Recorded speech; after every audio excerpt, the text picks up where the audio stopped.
ലെബനോണിലെ Hezbollah കേന്ദ്രങ്ങൾക്ക് നേരെ നടത്തുന്ന ആക്രമണം എന്ന പേരിൽ ഇസ്രായേൽ നടത്തുന്ന വ്യോമാക്രമണങ്ങളും സൈനിക നീക്കങ്ങളും ശക്തമാകുമ്പോൾ ഇസ്രായേൽ പ്രധാനമന്ത്രി ബെഞ്ചമിൻ നെതന്യാഹുവിനെ വളരെ കടുത്ത ഭാഷയിൽ വിമർശിക്കുകയാണ് അമേരിക്കൻ പ്രസിഡന്റ് ഡൊണാൾഡ് ട്രംപ്. ലെബനോണിലെ സൈനിക അധിനിവേശം ഇസ്രായേലിനെ അന്താരാഷ്ട്ര തലത്തിൽ ഒറ്റപ്പെടുത്തുകയാണെന്നും ഇറാനുമായി അമേരിക്ക നടത്തുന്ന നിർണായകമായ നയതന്ത്ര ചർച്ചകളെ ഇത് പാടെ തകർക്കുമെന്നും ട്രംപ് മുന്നറിയിപ്പ് നൽകി. അത്യന്തം നാടകീയവും പ്രകോപനപരവുമായ ഫോൺ സംഭാഷണത്തിന്റെ വിവരങ്ങളാണ് ഇപ്പോൾ പുറത്തുവന്നിരിക്കുന്നത്. വിവിധ അന്താരാഷ്ട്ര മാധ്യമങ്ങൾ പുറത്തുവിട്ട വിവരങ്ങൾ പ്രകാരം ഫോൺ കോളിൽ വളരെ പ്രകോപിതനായാണ് ട്രംപ് സംസാരിക്കുന്നത്. ഇസ്രയേലിന്റെ ആക്രമണ സ്വഭാവം മേഖലയിലെ സമാധാന ശ്രമങ്ങൾക്ക് വിഘാതമാകുന്നു എന്ന് ട്രംപ് കുറ്റപ്പെടുത്തി. അമേരിക്കൻ ഉദ്യോഗസ്ഥരെ ഉദ്ധരിച്ചുള്ള റിപ്പോർട്ടുകൾ പ്രകാരം ഞാൻ ഉള്ളതുകൊണ്ടാണ് നിങ്ങൾ ജയിലിൽ പോകാത്തത്, ഇപ്പോൾ ലോകം മുഴുവൻ നിങ്ങളെ വെറുക്കുകയാണ് എന്നുവരെ ട്രംപ് നെതന്യാഹുവിനോട് പറഞ്ഞതായി സൂചനയുണ്ട്. ഇസ്രയേലിന്റെ നിലവിലെ നീക്കങ്ങൾ കാരണം ലോകം മുഴുവൻ അവർക്കെതിരായി മാറിക്കൊണ്ടിരിക്കുകയാണെന്നും ട്രംപ് ഓർമ്മപ്പെടുത്തി. ലെബനോണിലെ സാധാരണക്കാരുടെ മരണസംഖ്യ വർദ്ധിക്കുന്നതിലും ഒറ്റപ്പെട്ട ഹിസ്ബുള്ള കമാൻഡർമാരെ ലക്ഷ്യമിട്ട് ജനവാസ മേഖലകളിൽ ഇസ്രായേൽ വൻതോതിൽ ബോംബാക്രമണം നടത്തുന്നതിലും അമേരിക്ക കടുത്ത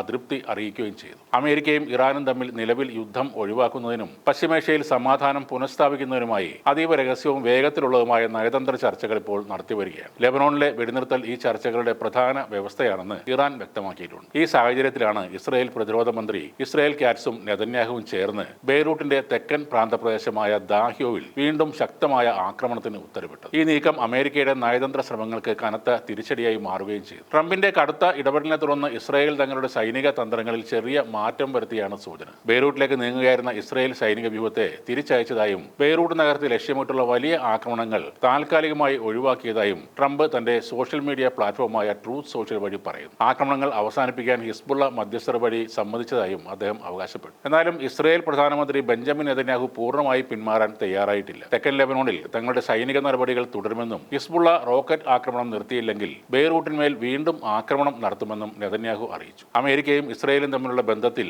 സമീപകാലത്തുണ്ടായ ഏറ്റവും വലിയ വിള്ളലിലേക്കാണ് ഈ ഫോൺ കോൾ വിരൽ ചൂണ്ടുന്നത്. അമേരിക്കയും ഇസ്രായേലും തമ്മിലുള്ള പതിറ്റാണ്ടുകൾ നീണ്ട സൗഹൃദത്തിൽ വിള്ളലുകൾ വീഴുന്നതിന്റെ സൂചനകൾ പുറത്തുവരുന്നത് ആഗോള രാഷ്ട്രീയത്തിൽ വലിയ ചർച്ചകൾക്ക് വഴിതുറക്കുകയാണ്. വളരെ കാലമായി സഖ്യകക്ഷികളായിരുന്ന ഇരു രാജ്യങ്ങളും തമ്മിലുള്ള നയതന്ത്ര ബന്ധത്തിൽ അപ്രതീക്ഷിതമായ പ്രതിസന്ധികളാണ് ഇപ്പോൾ രൂപപ്പെട്ടിരിക്കുന്നത്. ഇറാനുമായുള്ള ആണവ ചർച്ചകളിലും മറ്റും ഇസ്രായേലിന്റെ നിലപാടുകൾ തടസ്സമായി നിൽക്കുന്നുവെന്നതാണ് അമേരിക്കയുടെ ഇപ്പോഴത്തെ പ്രധാന ആരോപണം. ഇറാനുമായി സമാധാനം സ്ഥാപിക്കാൻ ശ്രമിക്കുന്ന അമേരിക്കയ്ക്ക് ഇസ്രായേലിന്റെ ആക്രമണാത്മക സമീപനം വലിയ വെല്ലുവിളിയാണ് ഇപ്പോൾ ഉയർത്തുന്നത്. ഹിസ്ബുള്ളയുടെ ആക്രമണങ്ങളെ ചെറുക്കാൻ ഇസ്രായേലിന് അവകാശമുണ്ടെന്ന് സമ്മതിക്കുമ്പോഴും സാധാരണക്കാരുടെ ജീവൻ എടുക്കുന്ന തരത്തിലുള്ള ആക്രമണ രീതികളെ അമേരിക്ക പിന്തുണയ്ക്കുന്നില്ല. ബെയ്റൂട്ടിലെ കെട്ടിടങ്ങൾ തകർക്കുന്ന രീതിയിലുള്ള ഇസ്രായേലിന്റെ നീക്കങ്ങൾക്കെതിരെ ഡൊണാൾഡ് ട്രംപ് പരസ്യമായി തന്നെ അതൃപ്തി അറിയിക്കുകയും ചെയ്തു. അമേരിക്കയെ അവഗണിച്ച് സ്വന്തം വഴിക്ക് സഞ്ചരിക്കാനുള്ള നെതന്യാഹുവിന്റെ തീരുമാനം ഇരു രാജ്യങ്ങളും തമ്മിലുള്ള സഹകരണം കുറയുന്നതിന് കാരണമായി എന്നാണ് റിപ്പോർട്ടുകൾ. ലെബനോണിൽ ഇസ്രായേൽ ആക്രമണം അവസാനിപ്പിക്കും വരെ ചർച്ചകൾ നിർത്തിവെക്കുമെന്നാണ് ഇറാൻ വിദേശകാര്യമന്ത്രി അബ്ബാസ് അരാക്ചിയും പറയുന്നത്. ലെബനോണിൽ ഇസ്രായേൽ നടത്തുന്ന ആക്രമണം വെടിനിർത്തലിന്റെ